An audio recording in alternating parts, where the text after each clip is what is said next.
கன்னி ராசிக்காரர்களுக்கு இந்த மாதம் 10ஆம் வீட்டுக்கு அதிபதியான புதன் 9ஆம் வீட்டில் பெயர்ச்சிப்பதால் உங்களை நிரூபிக்கும் வகையில் உங்கள் வேலையை சிறப்பாக செய்வதில் கவனம் செலுத்த வேண்டும்.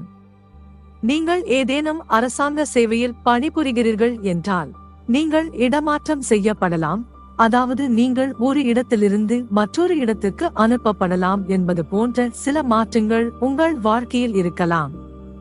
இந்த காலகட்டத்தில் துறை மாற்றம் சாத்தியமாகும். 5ஆம் வீட்டின் அதிபதியான சனி பகவான் 6ஆம் வீட்டில் அமர்ந்திருப்பதால் கல்வியில் தீவிரம் காட்ட வேண்டும். கடின உழைப்பு இல்லாமல் வாழ்க்கையில் எதையும் சாதிக்க முடியாது மற்றும் வாழ்க்கையில் குறுக்கு வழிகள் எப்போதும் வெற்றியடையாது, எனவே அவற்றை தவிர்க்க வேண்டும்.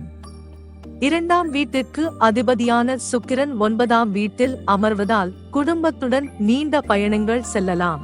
நீங்கள் அம்மனை தரிசனம் செய்ய செல்லலாம் அல்லது அழகான இடங்களில் உலா செல்லலாம். உங்கள் அன்புக்குரியவர் உங்கள் இதயத்துடன் இணைந்திருப்பார், உங்கள் மகிழ்ச்சியையும் துக்கத்தையும் உணர்வார். இது உண்மையான அன்பின் அடையாளம். இப்போது அவர்களுக்காக எல்லாவற்றையும் செய்ய நீங்கள் தயாராக இருப்பீர்கள். இருவரும் ஒருவரையொருவர் ஆழமாக மதித்து ஒருவருக்கொருவர் நேரத்தின் முக்கியத்துவத்தை புரிந்து கொள்வார்கள். உங்கள் குடும்ப உறுப்பினர்களுக்கு உங்கள் அன்புக்குரியவரை நீங்கள் அறிமுகப்படுத்தலாம். நீங்கள் திருமணமானவராக இருந்தால் உங்கள் திருமண வாழ்க்கையில் சில பிரச்சனைகள் வரலாம். 7ஆம் வீட்டில் ராகு பகவான் பெயர்ச்சித்து ஒருபுறம் சனியும் மறுபுறம் செவ்வாய் பெயர்ச்சிப்பதால் 7ஆம் வீட்டில் பாதிப்பு ஏற்பட்டு 7ஆம் வீட்டில் பாவகர்த்தாரி யோகமும் அமையும். இந்த நேரம் தாம்பத்திய வாழ்க்கைக்கு தொந்தரவாக இருக்கும். உங்கள் வாழ்க்கை துணைக்கு உடல்நல பிரச்சனைகள் ஏற்படலாம், அவள் நடத்தையிலும் மாற்றம் ஏற்படலாம்.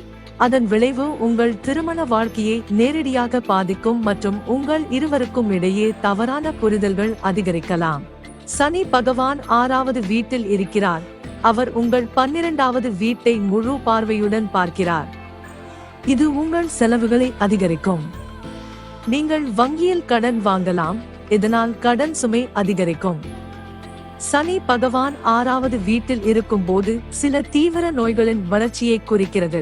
நீங்கள் உங்கள் அன்றாட வழக்கத்தை ஒழுக்கமான முறையில் பின்பற்றாமல் உங்கள் ஆரோக்கியத்தில் கவனக்குறைவாக இருந்தால் இந்த சனி பகவான் உங்களுக்கு உடல்நல பிரச்சனைகளை தரலாம் மற்றும் சில நீண்டகால நோய்கள் ஏற்படலாம். பரிகாரம்: நீங்கள் சனிக்கிழமையன்று எறும்புகளுக்கு மாவு வீச வேண்டும்.